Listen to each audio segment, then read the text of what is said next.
guys, welcome to the Unrivaled Potential Podcast. I'm your host, Mike Pomeroy. Today we got a special guest, Nate, he owns a plumbing and heating company out of Montrose, Colorado here, and we're just going to be sharing some thoughts, growing the entrepreneurial mindset that we pursue here, and what it looks like for starting a business, not only in family but personal life too. So, Nate, thanks for coming in today, man. Yeah, I really absolutely. appreciate you being here. Yeah, So, thank you for having me. I appreciate it, Mike. yeah. So I went and did a podcast with my parents. Must have been, I don't know, it was like 3 months ago now. I went and did Okay. that podcast with them, and after the videos got edited, I was like, well, this is really cool to they mix it up. Normally, me and Ryan are the ones just podcasting together, talking Okay. about different growth. And Yeah. when I saw the one with my parents, I was like, all right, we got to take this thing to the next level. Start hmm bringing in some people, and it kind of mixes it up a little bit, different conversations, stuff like that. Yeah, And absolutely. last week we had a buddy of mine in that he does a lot of business strategy, public speaking, stuff like that. And so we sat in here smoking cigars. I installed an exhaust vent up there, There you go. getting really fancy. I like it. And Nate, man, you've got a pretty awesome plumbing and heating company. We've known each other maybe a year and a half Yeah. Yep. before, maybe even a year before we really started to get to Yeah. know each other. But I think out of all the other plumbing and heating companies in town, you have been one of the few that's willing to share your knowledge, your experience, not only with me but other people, right? Whereas I think you found it too. Some things people consider trade secrets, hmm and they go, I don't want to share this knowledge, and I'm going to keep this information to myself because you're my competition. Yeah. And me and you just haven't had that mindset. We've got our No. own clients. Yep. Plus, I want to see you We. succeed, and you want to do the same thing for me, Yeah. right? Yeah. Exactly. I don't think it does any of us justice because I don't. There really aren't any secrets in my mind. There's so many resources out there. It's just what are you actually going to do with that information? Yeah. So if I can add something to somebody's repertoire that maybe was just in their periphery, and it helps them be successful. Yeah, I don't wish ill upon anybody in business. As you know, in this area, there's more business than there are businesses. So Oh yeah. I know on a regular basis, I know you've passed this stuff. We've referred you guys out to plenty of jobs. There's just a lot of work out there. So yeah, I've got no issues, and I feel like it's definitely helped us develop a good relationship. I mean, if I Yeah. would have been trying to keep my secrets in my pocket, we probably wouldn't have become friends. So Right. Yeah. yeah, You run out of but things to talk about pretty yeah, quick. The exactly. Yeah. business has the ability, right? Because it's so stressful, and many people don't understand the stress that actually comes with it. hmm But when you can relate on that little bit of a higher level, it Exactly. makes all the difference Yep. in the Yeah. world.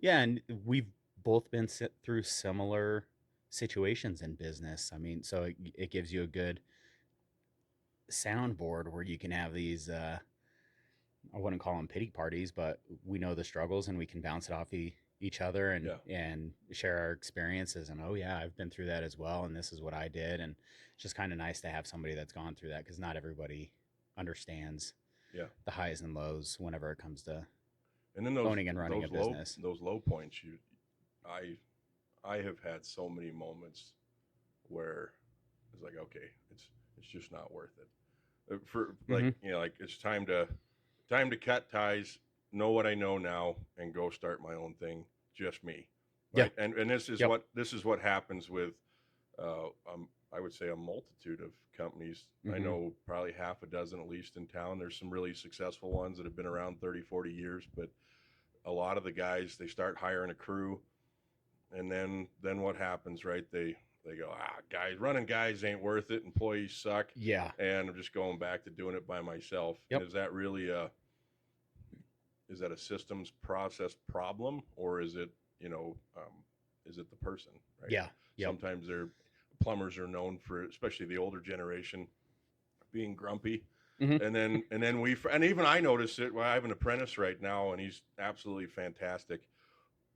But I've also noticed that when I'm talking to him on the phone, I was like, "Oh yeah, you should be able to handle that real easy. Just take care of it really quick." Yeah. And he's Yep. 2 hours into it, going like, "You thought you said this would be easy?" Yeah. And I'm Yep. like, I think I've forgotten probably the first time that I did one, man. I'm sorry, you know. Yep. Yep. And how the guys that I used to work for, they would be like, "What took you so long? Why, that should have been Yes. really Yep. quick." And Yep. I don't want to be that person, but I Yeah. also realized through that conversation, I just had this 2 days ago. Had to go change out a float on a sewage ejection pump in this horrible crawl space. And he's trying to pop the lid off that thing, and he's got the vent on there and the check valve Uh-huh. sitting in the way, and he pops the wrong clamp off and gets a little bit of backflow. And I'm like, "Oh yeah, that would make it a little bit more difficult, wouldn't it?" Yeah. And he's Yep. like, "I thought you said this would be easy, Mike." Yeah. And Yep. I was like, "Well, it was easy the last time I did one, but I guess I've Yep. done 3 or 4 dozen of them." So Yeah. Exactly. and Yeah. so I noticed that disconnect with guys. And so Yep. then when you get, I could imagine the same thing, even with experience of working with guys like that, especially if the attitude is bad, and then you bring in a new guy, having the patience to train them, Mhm. and then realize, oh, this is way more difficult the first time I did it, Yes. because, Yeah. after you've been doing something for 15 years, everything looks easy. Yeah. Right. Yep. Yep. Agreed. I Very, think it's important to keep that in perspective, and not all the time and immediately do I keep that in perspective, because there have been several times where I'm like, what the hell's taking so long? This should have been done. And then I'm like, hey, let's take some steps back, and maybe we can still use that same question, just frame it differently. So instead of it feeling like more of an attack, like, hey, you bozo, this shouldn't be taking this long, is why is it taking you so long? So then I can properly train you and arm you, so then next time it doesn't take this long. yeah. Yeah. So, but I think sometimes it's a matter of just getting out there and getting your reps in. Yeah, it So, really is. I mean, that's the whole point of an apprenticeship, right? yeah. And Yep. and there's no pressure. That This is why I go back and forth. Hiring skilled guys is difficult because I have extremely high expectations. Mm-hmm. I've had, how many guys, you probably had the same thing, that come in and they've got 25 years experience, and they make a dumb mistake. Yeah. I'm instantly furious. Yeah. And I still have to be patient, right? Because you just can't go yelling at them. But Yep. the expectations are extremely high. Whereas Mhm. if I bring in a really green guy that I have to teach how to read a tape measure, which Mhm. there's no judgment. It's like, it's not something that's taught in school, right? Yeah. So I naturally have more patience with that. Yes. Yep. And so I go back and forth based off of that, of Yeah. who I should hire. Yeah. But Yeah. I feel like no matter who you hire, there are going to be those struggles and frustrations. But like you said, the way that we frame our expectations, your expectations for somebody that's been in it for 25 years are a lot higher than somebody coming in brand new. So you do give that new guy grace. Yeah. But I've also learned too, just because you've been doing it for 25 years doesn't mean that you've been doing it for 25 years good. You can still do it pretty shitty. Yeah. So How to keep that quality of work there. Yeah. yeah. Yeah. I mean, I've had that. I think I've shared that story with you, but I mean, I had a master plumber hook up a boiler backwards. Yeah. And I have a hard time fathoming how that's possible. Mhm. I mean, I make a lot of mistakes, but they're normally like dropping a ProPress machine from 15 feet in the air and busting it, still an expensive mistake, Yep. but Yep. not, I didn't read the manual because I didn't think I had to. And Exactly. supply and returns labeled, right? I mean, Yeah. Yep. Yeah. Yeah. Yep. Exactly. And I can understand making mistakes, and let's say you throw in a pump backwards. But when you're firing that system up, why aren't you recognizing, oh man, I screwed up? something doesn't And sound instead right. of it being Yeah. a callback, it's a call to you, Mike. It's taking me longer because I was a bonehead and I wasn't paying attention. I put Yeah. that pump in backwards. Ownership is huge. Yeah. Yep. And So- that shows the attitude of a person. And for me, because I remember times lying to my employer just because I didn't want to get fired, because Yeah. I knew You're that trying to save face. conversation was coming, right? Mhm. I, having a work environment that guys can actually come and say that. Mhm. You have to create that. And Yes. new guys that I bring in, new guys that you bring in, they finally, after past anxiety like diminishes, they're like, wow, I can actually be myself here. I can Mhm. actually be honest. There's no pressure. I'm not going to get yelled at. It's not going to be, oh man, what's going to happen Monday? Am I going to have to go home to my wife and say, no, hey, I don't have a job anymore? Because Yeah. that happened, to me for one guy I worked for. It was a year and a half, and it was every week, and Really? it fucked with my head so bad Yeah. that I finally was strong enough to quit the company. But I couldn't. Like, it wasn't even strong enough. It was just I couldn't mentally do it anymore. Mm-hmm. And they weren't even like big mistakes. One of them was apparently I had nail plated wrong, and Oh, that was a geez. fireable offense on Friday Wow. before I went home, and then I was expecting to be fired on Monday because I never heard the end of it. So I'm stressing all weekend, and then Monday Mm-hmm. everything's good again. Yeah. And that's hard, And so Yeah. many guys you bring in here, they're just waiting for that conversation until 3 months they kind of settle into their groove and Mm-hmm. realize like, oh Mm-hmm. yeah, that was a stupid mistake. Sorry, Mike. Yeah. Go fix it. Yep. I went to the customer's house on Saturday because I wanted to double check something, stuff like that. It's pretty Yeah. cool. Yep. I think you're right on point with that. You have to build that culture from within. And the way that I've really kind of zoomed out and looked at it is, even if we go back to the schooling system and how we're graded, how many people are getting 100%? So that means you're not screwing up on any job. You're not forgetting material. Everything's perfect. It doesn't even it happens very rarely through life that everything goes perfect. So I Yeah. kind of give guys grace and in the mindset of, hey, you know what, 70% still passing. But even though you're at a 70% right now, our goal is to continually get better. So if you think this job looks like shit, it probably does, but let's make sure the next job is better. Yeah. So as long as we're making headway in the correct direction, that's good enough for me. We strive for perfection and do set that high standard, but I know it's going to fall short. Yeah. Yeah. And if guys are hitting that standard on a consistent basis, I probably need to bump my standard up. Yeah. So, because we never want to get stagnant and be okay with where we're at. We should always be striving for a little bit more. Yeah. Yeah. Every So, day. Yeah. If it's not so much like, you're saying you're getting back into the office a little bit more, right? If it's not, now you get to work on what's important, which is on the business, yes. which is where you're getting to. Yep. And so now you're striving for that perfection inside the business, but not so much making sure that pipe's straight or anything like that. Mm-hmm. But guys got to start somewhere, right? Yeah, exactly. And once their work gets good, and same thing for me, having conversations with customers that are actually successful, like Mm-hmm. confrontational type of, that's the next level I've been working on because not in the field. So now I want to make sure customers feel happy. Am I working on my sales strategies? What can my Mm-hmm. guys use in the field? That kind of Mm-hmm. stuff. And Yep. yeah, you always want to get better because Yeah. every day you learn something Yep. new, and then learning like why are my numbers going up and down like this? How do I get better at that? Yeah. Circling back around some of these older mom pop shops, I'll refer to them as, hiring guys and then reverting back and saying, no, it's easier for me to work on my own. I think one of the things that's difficult for those guys, because I've found myself even in that situation, is working on the business. You don't have an immediate tangible outcome. So some of the stuff that you're working on is to save you months and years down the road, where Yeah. when you're out in the field, you swap a water heater out, you do it that day, and you have your results right there. I Yeah. accomplished this today. Yeah. So some of the stuff working on the business side, you don't know. You won't, and you may not know for weeks, months, or years if that's actually going to work. So I And think a lot of guys struggle with that. who wants delayed gratification, right? That Exactly. Yeah. it is the most valuable investment. It definitely seems like, but Yeah. it can be exhausting. Oh yeah. Yep. Even working through this price book of mine, it was really hard to focus on it until one of the guys started using it. The new stuff that I integrated, and then I was like, oh, okay, that gave me a little spur to keep going forward, because else staring at a computer, we didn't become plumbers because we wanted to stare at a computer screen all day long, right? Yeah.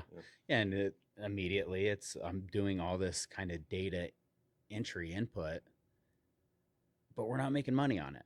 Yeah. But you will make money on it over the course of time, so it needs to get done. So it's realizing that you're going to have those battles and choosing to stick your head and just push forward with it. Yeah. Yeah. So, Now let's dive into your business journey for our listeners. They really want to. Most of them are going to be either starting a company or looking to see what that looks like. I would say in the next 5 6 years, right? We're still going to have a shortage of plumbers. mm-hmm. Most guys, if they're motivated, they're going to go off on their own. They're going to want to know what that looks like. Are they going to buy into a franchise? Are they going to get a company from their family? Mm-hmm. Or it doesn't matter what business. It's just going to be anything, right? What was your journey like, Nate? Because you've done several things in your I life, even have. when you went to, I believe you went to college, some of those Yep. things. Just Yeah. explain to me, your kind of journey, because you've been in business a lot longer than me, I think. Yeah. So Wild Country's been around in the area for 25 years now. My dad and stepmom started Wild Country in April of 1999. So I was just a kid at the time that it started. But I always had aspirations to actually be a doctor. So went to college, got my bachelor's in biology. Um, I was blessed with having some connections. So my mom works in a hospital in Grand Junction. She's a nurse, so she had a lot of connections with orthopedic surgeons down there. And while I was in college, I actually got the opportunity to go do an internship down there. And during that internship, I mean, I was bombarding the surgeon with questions whenever I had the opportunity to. And I remember asking him if it was worth the journey that he went through.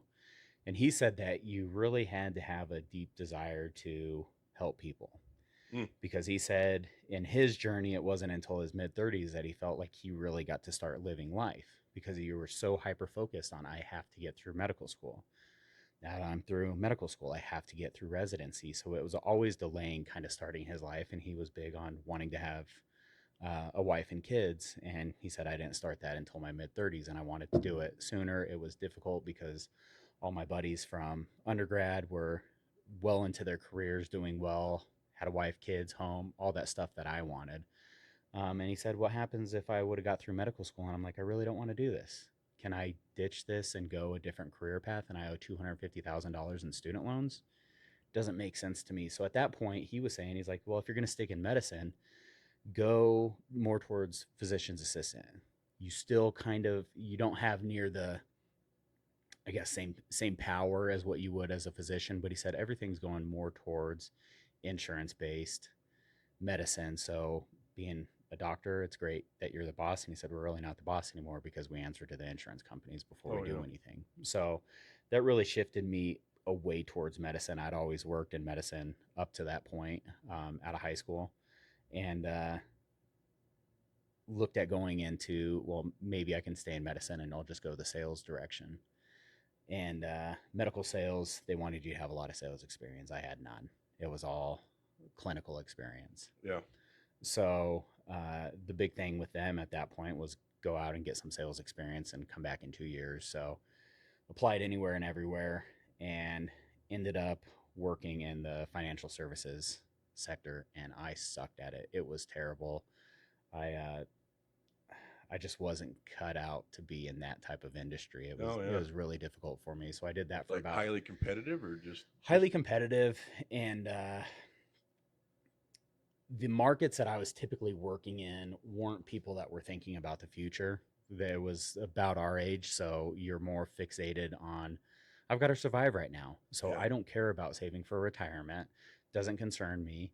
So it was hard to get people to start the network that I was dipping into. It was hard to get those people to frame their mind around retirement and saving for 30, 40 years down the road. Oh yeah.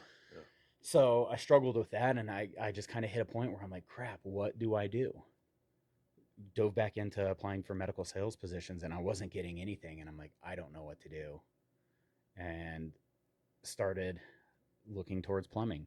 And at that point, I'm like, you know what? There is a huge deficit in people going into the trades. With our generation, it seemed like most people were pushed into college and Yeah. weren't going into the trades. And I was one of those people. So at that time, my dad was teetering on the edge of retirement. And I called him up and I said, "What do you think about me coming to work for you and I carry on the company for another generation?" And we tossed it back and forth for a little bit and decided to make that jump. So we struck up a deal that we both agreed upon, and moved back to Western Colorado and just dove in and started working with him. And we hit that critical point where he was tired of working, and I felt like I was ready enough to go ahead and take the reins. And we initiated the transaction, and my wife and I took over Wild Country Plumbing. Yeah. So So I've seen this happen before, and a lot of people that are going to get into the plumbing, right? The plumber wants their son to jump in, take over the business, or that's the desire, even though it doesn't seem like that was your situation. It just was a logical conclusion. mhm. Sometimes it's almost like a force, like this is what you're going to do, take over this company. The father son relationship is really it clashes, Mhm. and there's a butting of heads. Yeah. I would assume that you guys have made it through that. Did you have any moments like that with your Oh dad? yeah, Yeah, lots, yeah. lots, lots. I've Giving up the come reins is difficult, and yeah. So for him, it was that portion of it was actually easy because he went when he stepped away, he stepped away. There, it was clean cut. He's not making any decisions for the company at that point. It's all on me. So, but early on working with him, yeah, we butted heads a lot. But I also think that helped because it put me in situations that I wasn't comfortable with going out into the field on some of these jobs. But we did better working apart than what we did together. And I think that's like that with majority of father son yeah, relationships that I've seen. We work with some other guys out in the field and their father son, and yeah, they have the typical screaming arguments at each other. It involves nobody else, but so yeah, we definitely had those moments, but we worked through it. And yeah, we have a great relationship today, and I think it's actually a little bit better. I think a lot of the pressure that my dad had, um, and the tendencies, and I guess I'd say sometimes anger that he'd have, was more directed at stress from customers, contractors, yeah, and just business stress, and he didn't know how to direct it. And if you were around, it got directed on you. yeah, So yeah. yeah, for sure. Well, I mean, at least you guys made it through that. Yeah. That's cool. Yeah, because Yeah. I've worked with, I mean, even in different industries, and yeah, the screaming matches, you're just sitting there going, like, man, are those guys going to survive after this argument? You Yeah. know, and the Yeah. next day they, guys are pretty resilient in that regard, right? They don't Yeah. really hold a grudge. You just Yep. get over it and go back to work the Yeah. next day, right? Yep. Yeah. Yep. Exactly. And it was funny how my dad is he would he would blow up and 5 minutes later he is fine and I'm sitting there. I'm like, no. No. So it take me a few hours to cool down, but yeah, by the next day we're good to go. And it's just part of working together. So you started off with a structured business already sitting there. Obviously, came up with a purchase agreement. Was there a level of nervousness switching fields like that from financial, or by then you were so fed up with everything else that it was just like this is an easy switch, and then but you had a customer base. That I don't think it was an easy switch. Um, I just knew that if I were to take and do nothing different.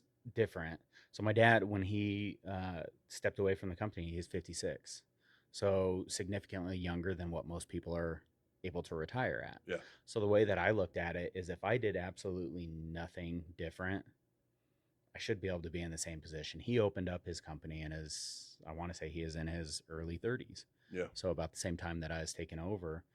So if I did absolutely nothing different and everything the same as him, I could potentially be retiring at 56 years old. that's a good So mindset. Yeah, that's the way that I looked at it. And that's one thing that between my mom and my dad and my stepdad that I had realized is they instilled a really good work ethic in us. So I felt like whatever situation I got myself into, I could work my way out of it because I was willing to do whatever was necessary to make sure that I was going to be okay. yeah, So, and especially going and working in finance, I was living over in Denver at the time. Cost of living was super high. and I was making like $30,000 a year. So I knew I could, and my expenses were pretty damn close to that. So Yeah. I knew I could grind my way through anything that I encountered in the business, and it just kind of gave me that fire that, hey, I better just get going on this. So even though we came into a structured business, it was a mom and pop shop, so there is no, you There's didn't no, have any SOPs or anything like that. right. So the business side of it fell solely on my wife and I. So we never ran a business before, didn't know what we were doing. So trial by fire, see what works. If it doesn't work, abandon it as quickly as possible because it's a burning ship and you don't want to go down with it. So we just hopped from idea to idea to make sure that we're sustaining. And a lot of what we've done has, I would say, for being as young as we are into the business, we've kind of flourished. Yeah. So, and I don't take for granted it.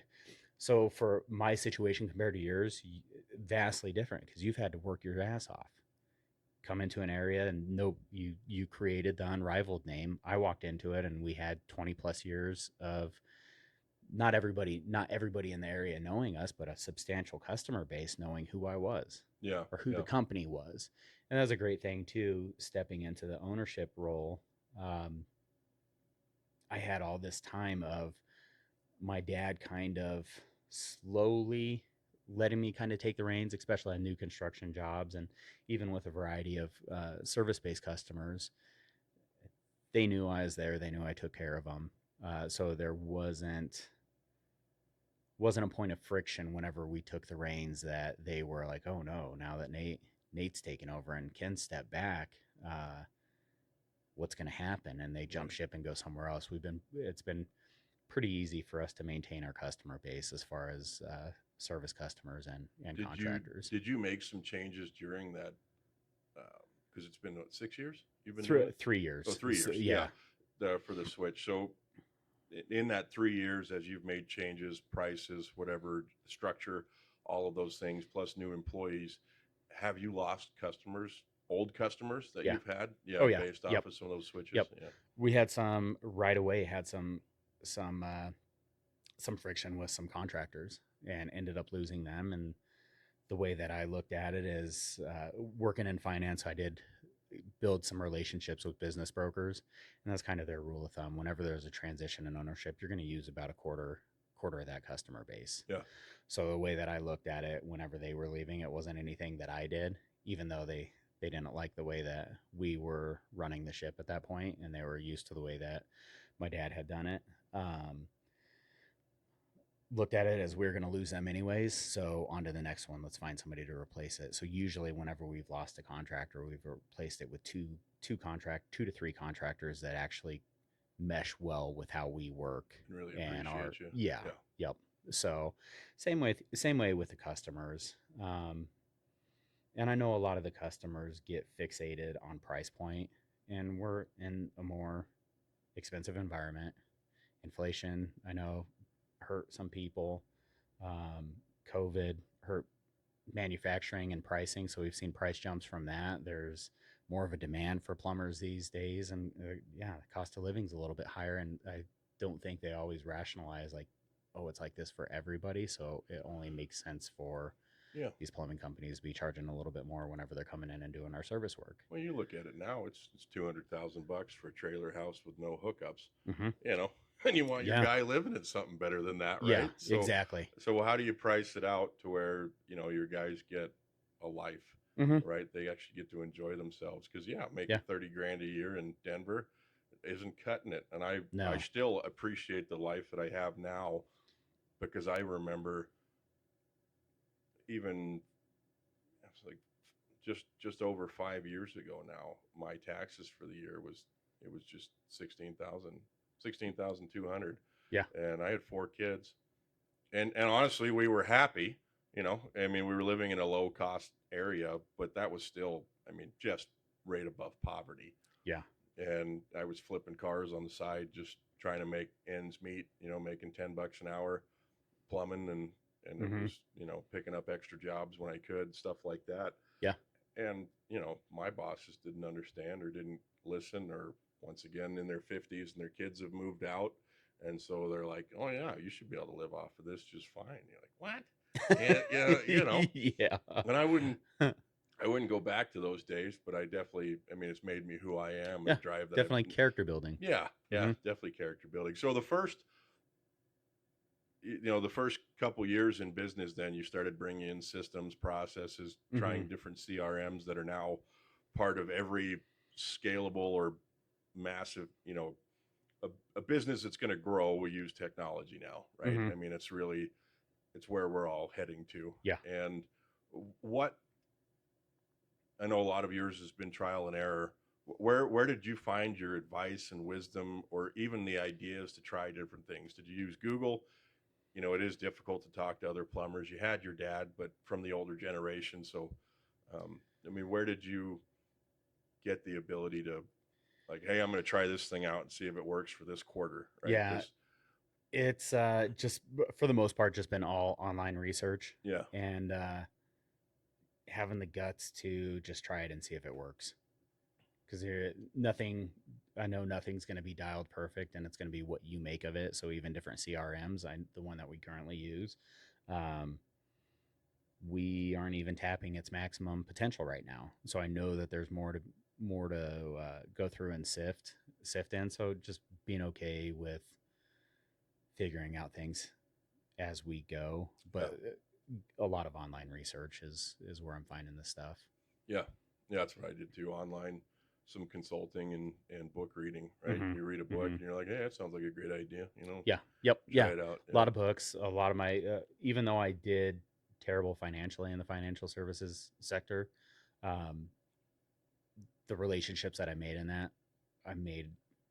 I've got a lot of smart friends, Yeah, and with those smart friends comes some resources. So even just banging some ideas off the wall on with some of these guys that have been through business, even if it's not plumbing specific. yeah. Business is It business. is really, yeah, So yeah, just getting some reassurance from them of yeah, push forward and you can always adjust. You're not It's not an etched in stone. right. So Yeah, and they say, 2 to 4 years is when a trade business or business in general is going to fail. It's hmm. nice to be able to get past that tipping point Hmm. and start building things to where it's like, oh, it's finally secure, right? Yeah. Because Yep. it gets rid of that fear completely. And then Yeah. obviously, even in personal life, if you have money sitting around, the fear's gone to try things, right? And Yes. so, Yep. because our mistakes as we get older seem to get more and more expensive, Hmm. as we learn Yeah. with employees Yep. and Yeah. just choices in life. You're like, that was a 20 grand mistake. Oops, Yeah. Yeah. Yeah. We'll be fine. We'll make it up elsewhere. yeah, yeah, yeah. How do we fix that, right? Yeah, yeah, Yeah. Exactly. So it's a fun process though. I really enjoy the ownership aspect of it because I get to try out different. I get to take my ideas and try out different things. yeah, yeah. I get to use that Hmm. creativity that we've been blessed with, right? Yeah. Yeah, I didn't even realize that was creative until I was kind of forced into the situation with business. It was Yeah. a huge part. Yep. So Yeah. how did you were married when you started this business, right? Yeah. We had been married just under a year at that point. So some people going into business, and we had a podcast last week I was telling you about with my daughter, and you've got kids too. How has and we know the massive amount of time it takes, and then not only that, but slowing down and balancing work, life, which I don't know most people. I don't know whether I technically believe in balancing those things. Right? Hmm. There's a season of It's time, yes. I and think and that's you a great go way to put it. you go, all right, kids, this is what I got to do. How did business affect your family in the beginning? Was it dad just wasn't around very Yeah. much? Yeah. Yeah, Exactly. Actually, until I would say the past 4 months or so, it, I mean, 80, 90 hours a week. I mean, yeah, you're doing what you have to do, and sometimes that's because I look at the business as also one of the kids, and unfortunately, compared to in this first 3 years, at least for me, um, it's needed a lot of attention and a lot of my yeah, direct attention. So it definitely impacted me being around for the kids, working long days, sometimes 7 days a week, and I do that for 2, 3 months at a time, with always the famous phrase, as soon as we get through this, it'll be easy, or things I'll have more time. Yeah. And no, it just gets it filled up with something else. So really for me, as of lately, and when I say lately, the past 3, 4 months, it's been not trying to dedicate a little bit more time to my family and kids. Yeah. And you probably had to get really intentional with that of like, Yes, this is, very very yeah. intentional. And for me that was hard because over the past 3 years I've kind of conditioned myself, every waking minute is dedicated towards business. Get up in the morning, I have coffee, and I already start. I'm either going through the schedule, going through emails, going through my ideas. What can we do now? How can we pivot on this? And doing that until I go to sleep. Yeah. And for the kids, that really, they don't understand it now. They may not understand it. Hopefully, one day they'll be able to look back, especially for my daughter, because she's 11 now. Be able to look back and be like, okay, understand why you did all that. Um, but yeah, really being more intentional about focusing on the family. So it's tough. I don't think you achieve balance. I think Yeah. what you were saying is seasons. It definitely is seasons. So I've had my seasons where I just have to, it's balls to the wall, work all the time. That's all I do. And I'm more in a season now. Like yesterday, I wrapped my day up. It's funny. It was a short day. I wrapped it up at 4:30, Yeah. and you can kind of focus on playing with the kids, going and jumping on the trampoline, doing things like that with them. Where before it's in that the season of work, it was no, I'm from dusk till dawn. I'm working and I dealt with, I still deal with it, but I dealt with a lot of guilt mhm. during that. And that was a process for me to get through. Did you have those same feelings? I'm Yeah, assuming it's common across I the board. I think so. How did you handle those moments? Did you, Man, I don't even have a good. I don't have a go-to on how I've handled that. I don't know. So maybe that's my indication I haven't handled it. But definitely guilt, and I even have guilt not working on the business all the time. oh, for sure. Yeah. So yeah, And that it's comes from I think that comes from a deep ingrained work ethic that I I got to be doing something, and hmm then like okay, if I'm not doing that tonight, I'm watching TV. You know, I mean, finally for me to sit down and watch a season of something, which seems pretty common, yeah. I was like, and not falling asleep during it. hmm I'm like, I feel really guilty doing this, Yeah. and Yep. I had to become okay with it. But Yep. Yeah. um, I think you just have to, I think, force yourself into submission yeah, as far as not feeling guilty about it. And I know another part of the guilt on the business side of things is there's a lot of people relying on you. yeah, So especially, yeah, once you start hiring employees, okay, now I'm responsible not only for my family and taking care of my family, but I'm but also this nine I'm other families, yeah, exactly. yeah, So that stress can be hard, but keeping in perspective that hey, my kids only get one childhood and I should probably be present for that. So uh just being a lot more in the moment, I think has helped me pull out of just being in the work mode all the time. yeah. Taking So trips like you it seemed like you just yeah, did, where the yep, phone's shut off yeah, and there's no distractions, and it makes yes, you feel like you're present. Yeah, yes, I yep. turn my phone on silent too, and I'm just, yeah, honestly, yeah, still going through the same process as you. But yesterday I was driving up to Wyoming, and I had 10.5 hours with my daughter in the pickup, and my phone wasn't ringing, and we got to play one of those, one of those games where you just ask a bunch of questions trying to figure out what the other person's thinking about. Oh, okay, And we yeah, played for like 5 hours straight until I was just mentally drained from playing the game, or I Spy with my little eye.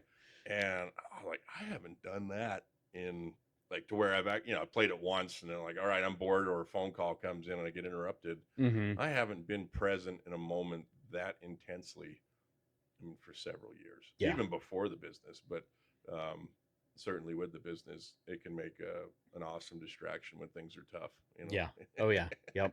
Well, a video that it was just a clip of a video that I saw. They had recommended with your kids, even if you're to take 15 just solely dedicated minutes to them a day, it means the world to them. But you don't need to take huge chunks. So that is one thing I've tried implementing is just small snippets throughout the day. Yeah. Just focus on them and what they want to do.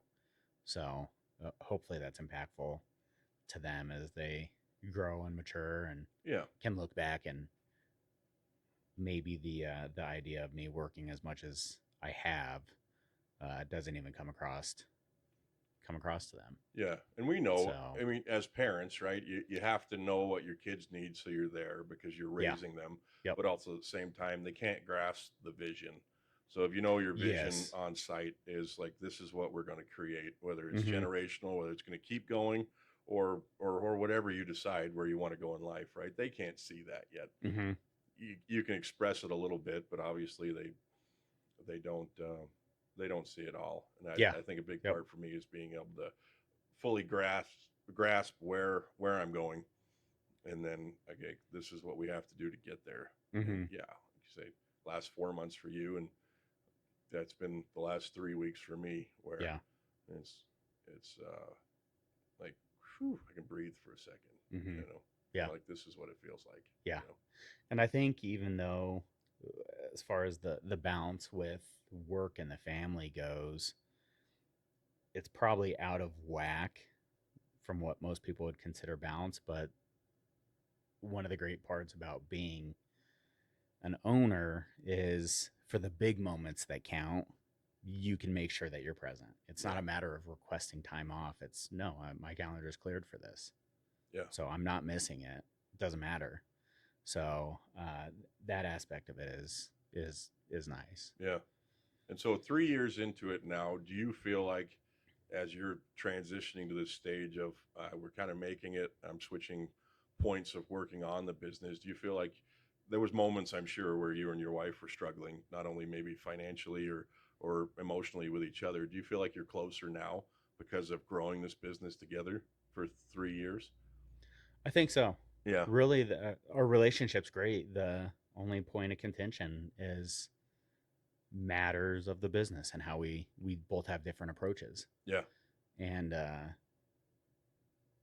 yeah, her approach is a lot more different. And I know there's times where I speak a little more gruffly towards her, not or I guess at her, not towards her. And for me, it's like, no, this is just work. Like, let's get it done.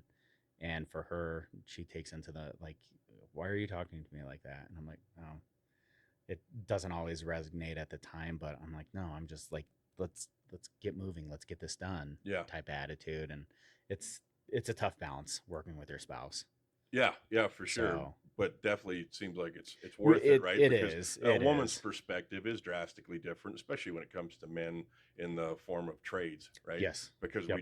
we do get very gruff. Like I Mm-hmm. said, we were talking earlier, my expectations are incredibly high for a man in his mid 40s or something like that. Even if they're older than me, I have really high expectations, and we talk to men differently. Men Mm-hmm. talk to men differently than they Yeah. do there, Yep. and it is really I get caught in the office doing that sometimes too, of shouting to one of the guys, and then I'll start shouting at the secretaries, not like yelling, just Yeah. being Yep. loud, Yep. right? Yeah. And I'm like, oh yeah, I better change that tone here Yeah. just a bit. Yep. Yeah.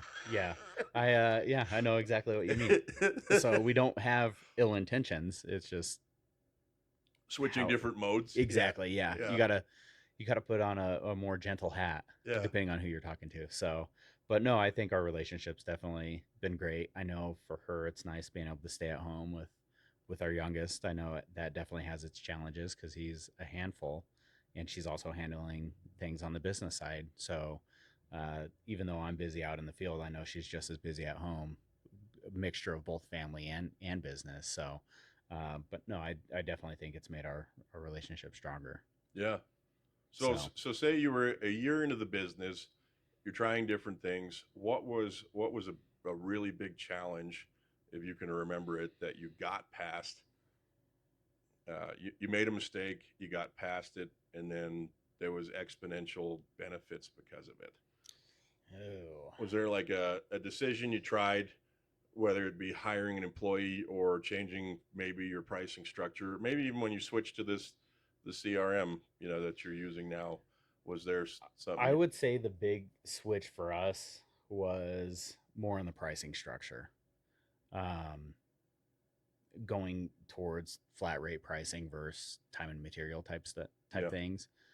Going with a flat rate gives you the ability to have more in the be able to reinvest more into the business, whether it's tools, vehicles, or your guys. I think it's really important to be able to reinvest that money towards growth with the guys, Yeah. because I would love to make all their dreams come true under our roof. Yeah. And working time and material just it doesn't cut it. You can go through and you can project exactly where I'm going to be at this rate 30 years down the road if I continue down this path, and it's not where I see myself and it's not where I see any of the guys. So going to flat rate pricing has really been the switch that we Yeah. needed to see. Yeah. And this ties into the next question too, reinvesting in the company. I don't think people realize how much we do reinvest, and which is why we charge what we charge. But how do you keep? You have a crew of really great guys. You know, you don't really have a massive turnover rate, and so how do you keep great employees? Uh, we just created an environment that I know I would have liked to have worked in when I was an employee. It's the days of berating and yelling to get your way and to get guys to do what you want, I think are far past us. We're all grown men here. Um, we know when we screw up, we know what needs to get done. So I don't berate them. Yeah. Usually, if they make a mistake, it's they know before I know I screwed this up. So just creating an environment that's easy for them to work in. We're not tough on, hey, you need to. We don't deny anybody time off. We give a certain amount of PTO, and if you need days off past that, yeah, fine. The only thing we ask in return is give us ample time, not for us, but for our customers, because our customers are the ones that we're out there serving. So if we can keep them happy, the business is happy. So really just kind of we give them the bandwidth to kind of run their own business within our business. Right. I'm not trying to tell them how to do a job. They're licensed. They've got enough knowledge. They know what they need to get done. If they do have questions, I'll answer them, give them my opinion on what I would do. But I try not to berate them and beat them up all the time over making small, menial mistakes. Yeah. Yeah. So, How do you keep your guys motivated, Nate? What do you like, uh, accountable, motivated? I don't do anything specifically. I think they just follow by example. Yeah.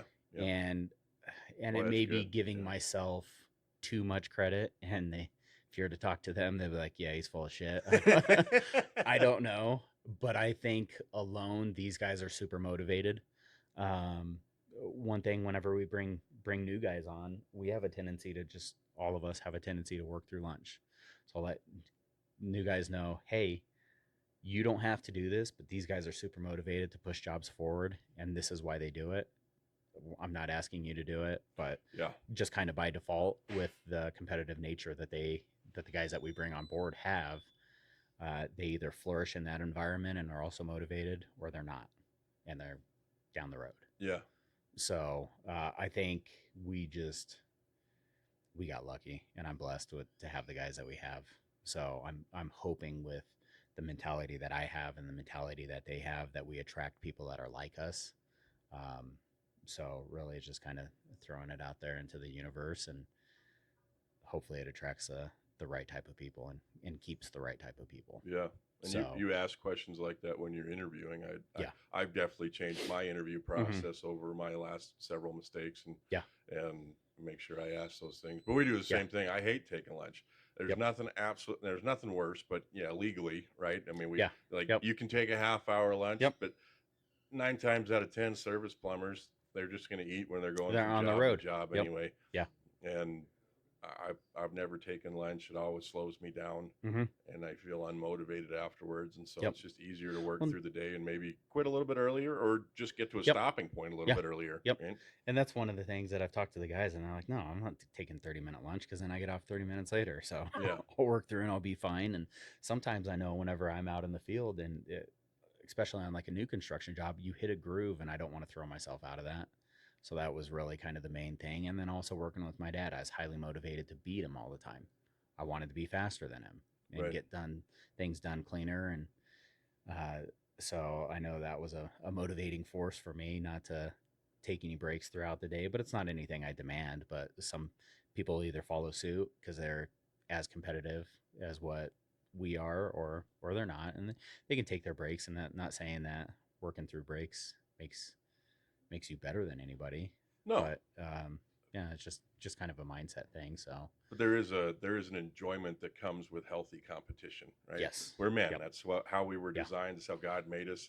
And when you can get, it's not an ego thing. It's just there is a certain level of bragging rights that's really yeah, enjoyable. yep, oh yeah, And yep, yeah, yeah, we definitely absolutely, encourage that in the guys. Not based off of numbers, and it's not just monetary stuff of like who had the most sales, but I mean we have a group chat between all the guys, and they're texting like, boom, just sold this job, and you know, everyone's trying to beat it for the day, right? yeah, You yeah, know, yep, 5-star reviews as much as you can get them, and yeah, yep, and yeah, definitely like the competitive nature that comes oh with yeah, yeah, healthy competition. yep, Yeah. yeah, absolutely. I know one of the things. So my brother, one of my brothers works with us, and he's a lot more physically in shape than I am, and He's just ripped, he'll yeah. give me a hard time, and he's like, "Yeah, I got these big old biceps, and you don't." And I'm like, "Yeah, but I got all this hair, and you don't." So I think there's always a competitive side of things. So Yeah, take it where you can get it, right? Yeah, yeah, yeah, yeah, yeah. Oh, that's yep. great. Yeah, Yeah, these guys now, I mean, they've seen, most of them have seen how hard I've worked, and but now they give me the crap that comes with being in the office, yeah, you know, yep, and yeah. that's a hard one to swallow. Oh I man, don't take it too personal, but I know they mean it in good fun because yep, they've seen it, right? yeah, But yep, and then one of the younger guys, he's 20, he's 23, 24, and I mean, he just, all the jokes are how old I am, you know, oh yeah, back in the prohibition ages, and what was it like plumbing back then? I'm like, you know what, man, I'll take it, you know. yeah, Yeah, yep. and like, I guess I remember being that age, but I'm just grateful that he's able to joke like that in a Yeah, respectful way, because it means he's enjoying his environment. exactly. Yeah, And yep. it's like, well, I guess I got gray hairs now, so I can take the whole old age thing. Yeah, But exactly. Yep. yeah, Yeah. That's very true. yeah, yeah.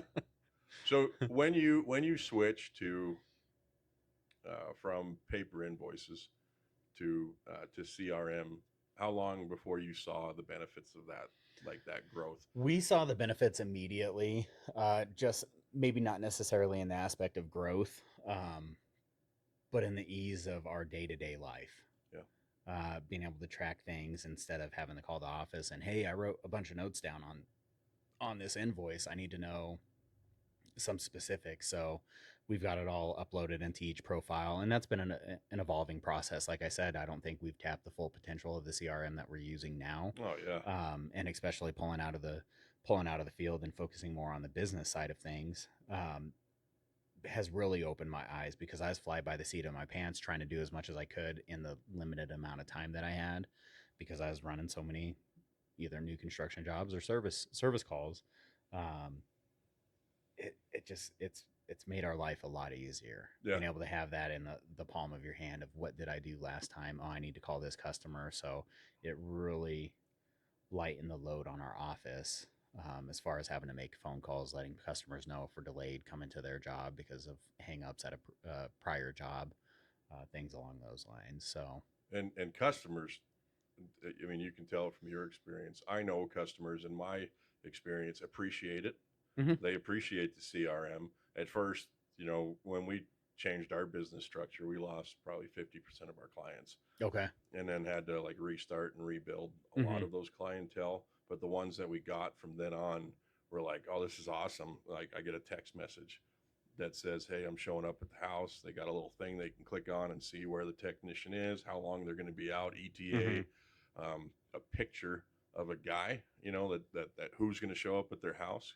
I Yeah. didn't realize people had that fear. It's so hard, I think, and you'll agree with this, from our perspective, to understand the the anxiety a customer feels when they hire a new plumbing company. Hmm.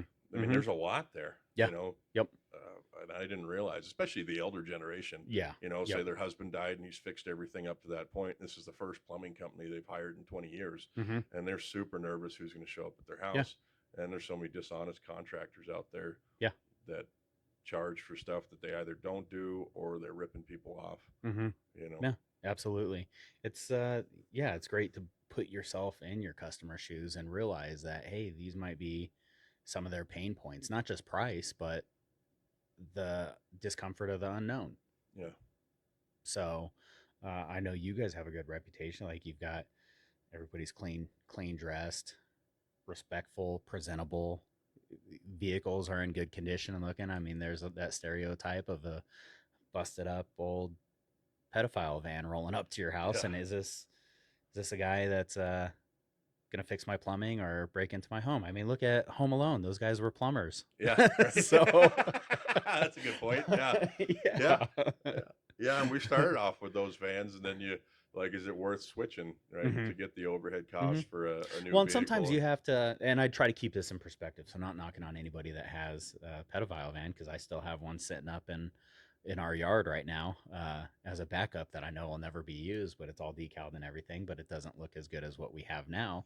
Yeah, Sometimes you have to make those sacrifices in order to get going and get up on your feet. So it's once money's rolling in, yeah, you can upgrade, and it's I know for us it's been good, so I know it has to be for you because we have similar vehicles, big, presentable, clean, yeah, look nice, huge for marketing. People, we get people all the time. Oh, I see your guys' vans everywhere. So it's, I think that's good too. yeah.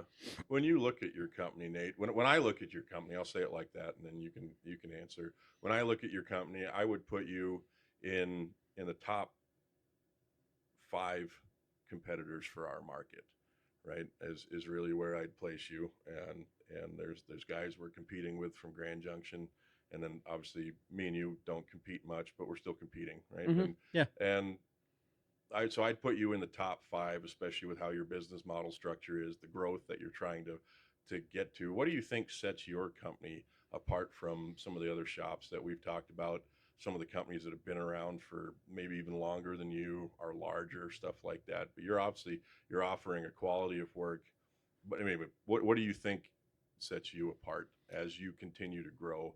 The biggest thing that I think sets us apart, and we actually just had our third guy pass his masters, is we have a huge push for licensing Yeah, from yeah, the get go. It's if you're licensed, great. What's our next license that we're achieving? And really, for me, I don't care. I don't care if guys carry master's license within the company. I'm not afraid of them sniping or stealing customers because I hope we've created an environment where they can be the entrepreneur within the company yeah, and really run their own shit. Because I know not everybody's cut out to be a business owner, and not saying that you and I are cut from a different cloth and better than people because we run a business, but it takes a certain type of grit and stress level and anxiety level that you can tolerate to be a business owner.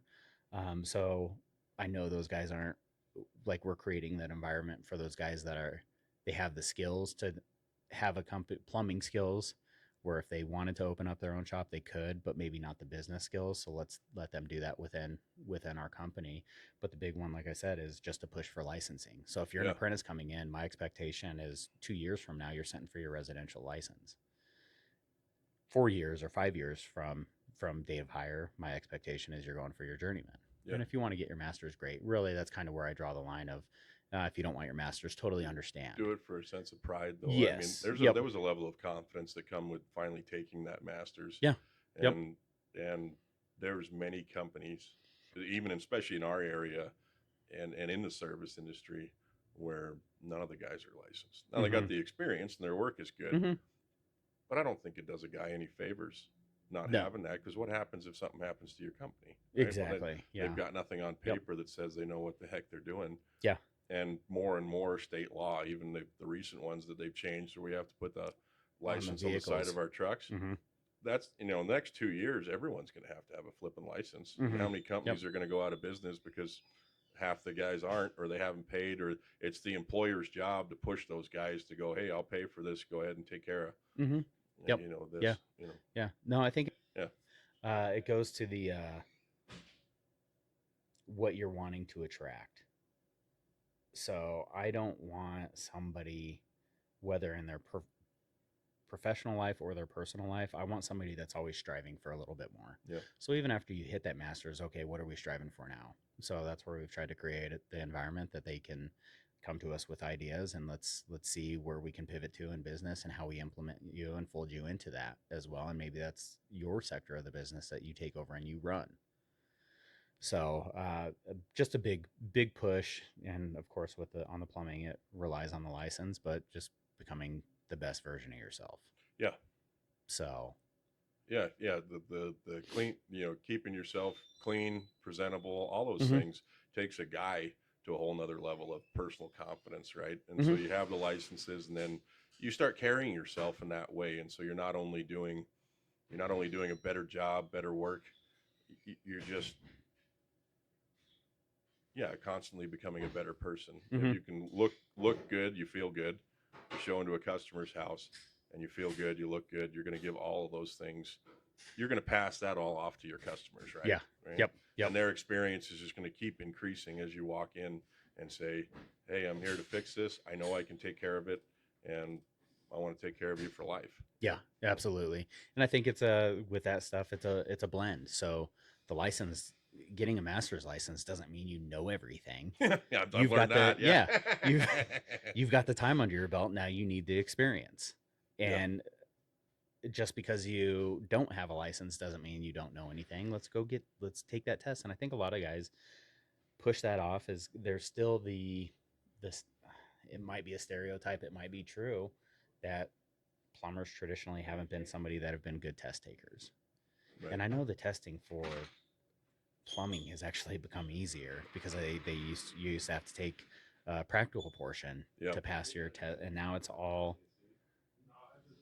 in the book or all online, written test, and you have the code book there. So that's a big one that I try to help the guys with. I mean, that's one thing that college served me with, is I'm a fairly decent test taker now, and Yeah.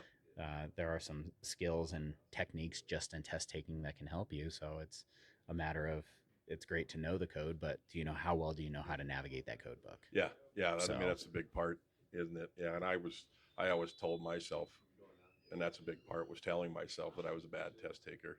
And now I'm in 6 different master's exams I've taken, and it's just easy. yeah, yep, And yeah, yeah, yeah. I think a lot of that testing pressure is just pressure we put on ourselves. yeah. So I that's don't want to with fail this. I don't want to have to go back yeah, and said I failed it. yep, yeah, and that's with our last guy that took his masters. I was talking to him, and he's like, I feel nervous, and I was like, it's not a big deal. You fail it, you just schedule another day, Yeah, but you're not gonna fail it. $78. Yeah, Yeah. yeah, So, and one thing that we do to try to help encourage the guys is the day that you take your test, you get day's pay, yep, not towards your PTO, and we reimburse you for your test. So pass it the first time, so then the second time isn't on your own dollar, both taking the day off and paying for the test. So, yeah. uh, yeah, we just try to be decent to our guys. So with your guys now, do you have like continuing ed training that you do, like, or even the We code book? You sit down and a lot, like a certain amount of we time. don't. That's somewhere that I'd like. So we're not in a shop or anything right now, so we don't really have a central meeting place to have those sit downs. That is something that I do foresee in the future, because I think education and training guys up on things, on what you would like to see, and setting our standard rather than being in somebody's house setting that standard. Let's set the standard in the shop for how this particular job is going to go going forward. Yeah, It's one thing that I've stressed with the guys on a fairly regular basis, is I don't care who it is from within the company. I don't want somebody to be like, well, crap, he's here, it's not the other guy. yeah, We need to have the standard of, it doesn't matter who shows up, the job's going to get done the same way to the same standard every time. right, right. So, but no, training I do believe is important and pivotal, but it's not something that we've structured and implemented into our business yet. Yeah, So yeah, it's all just kind of been on the job, on the yeah. fly type stuff. Yeah. Well, you get there. I mean, it is a Yeah. big part. We've definitely noticed with more meetings that we do with our guys, the morale goes up. Hmm. Guys feel more united, Hmm. closer, stuff like that. Yeah. Definitely has Yep. helped. We do a monthly company meeting and just try to get everybody on the same page. Come to us with your complaints, concerns. If there's different ideas that you or different approaches that we need to take on a job, let us know. Let's start implementing those because ultimately our life is to not only serve the customer, but if we can make the lives of our guys within the company easier, it's going to make the lives of our customer better. So it's kind of a trickle down. Yeah. So if we can treat everybody good and make things run smooth and seamless throughout their day, it should translate over to the customer as well. Yeah. So And you know, we're a retail company. We're selling a service. You know, we're selling things consistently. What's one thing that you wish more customers understood about the plumbing trade? Like whether it's um, the biggest argument that you have with customers, you tendency is price, but what's, you know, and for me, it's explaining to customers how much the overhead actually is, right? yeah, That's a big yeah. one for me, but That's we hit the same point of friction with our customers is it's usually price, and I say our customers, usually the people that I hit friction with on price aren't it's a one-time customer, because they usually won't come back after that yeah, because price is their main point. It's not the quality of work or the knowledge that you bring, it was price for them. So that's the biggest thing I wish customers understood is we're not charging for our time on the job, a 15-minute job. And are you kidding me? This is the price for 15 minutes. They barely did anything. Well, it took us years to get to this point yeah. to know how to fix it. It goes, I don't know if you've seen the story about the guy in the boat and the hammer and charged Oh, $20,000 and it yeah. was like, Where yeah, to hit it, right? where, yeah, Yeah, knowing where to hit it was $19,999 of the cost. right. It's the same thing in plumbing. Is it takes a long time. You can send somebody to a boiler class, but they won't know how to troubleshoot a boiler from A to Z Yeah, on their very first call. to be able It's to walk in a room and hear what's yep, wrong, right? exactly. Yep, That's years. yep. And how And much time did that save? You know? exactly. And then how many phone calls do you field and you hear the conversation and it's, oh, I already know what's wrong with it. Yep. It's exhibiting these behaviors. This is what's going wrong. When that happens, it takes years to get that knowledge, and Yeah. it's through trial and error. So I wish they understood it wasn't. It's not. It's not about time spent on the job. It's all the Yeah. years. It's all the years and accumulation up to that point is why we're able to charge what we charge. Yeah. So that's really the biggest thing. Yeah. So Well, cool, man. Hey, I appreciate the advice, Nate. It's been awesome. Guys that's out good. there, hey, thanks for tuning in today. And if you're starting a trade or just any other business, hopefully this advice was good for you. Check us out on YouTube, Spotify, and Instagram. And Nate, thanks, man. Yeah, Appreciate it. appreciate it. Yeah, Cool. there you go.